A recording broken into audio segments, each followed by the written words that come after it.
Welcome to Mapside Chats from DANTE at UD. Today we are welcoming Miss Kristie Arlotta, the future President of the United States.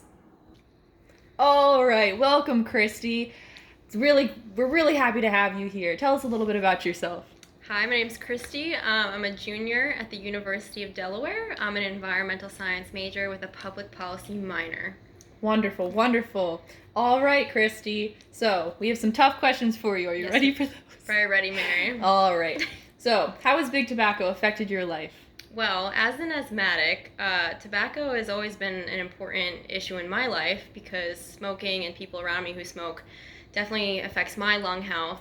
But I've also seen numerous family members and friends succumb to the negative side effects of tobacco and nicotine, and it's really hard to watch people you love become addicted to that, and it really is a detriment to their health. I completely agree. All right, Kristie. So, since obviously you're going to be President of the United States very, very soon, what policies will you implement to help reduce the exposure of nicotine and tobacco in the United States? Well, as we know, there is a big problem with the use of nicotine and tobacco here in the U.S., especially among young people.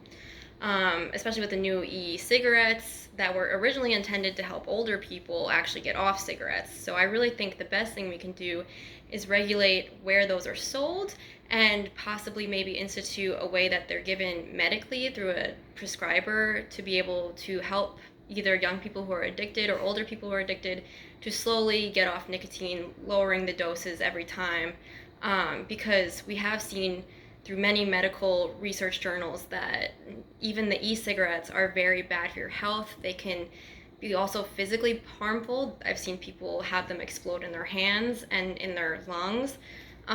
So that's never good. And I think there definitely needs to be more regulation on who can access them and ways to help people who are already addicted stop using them, as well as really making sure that all the weird flavors are banned, because that's a huge problem and a huge draw to young people. Fantastic response. We love to hear it. Just one more question. Sure. What are your thoughts on how big tobacco affects the environment? Well, as we know that cigarettes are very undegradable. They last in the environment for thousands of years, mostly because they contain a lot of plastic.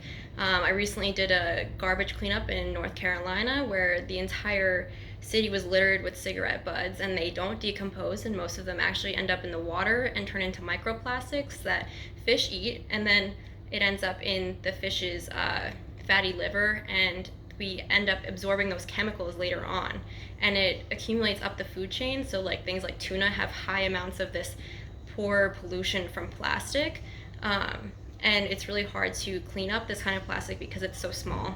So really, not only are cigarettes a threat to us, but they are a threat to everyone. All right, Kristie, you've been a fantastic guest. Everyone give Kristie a round of applause. Thank you for having me.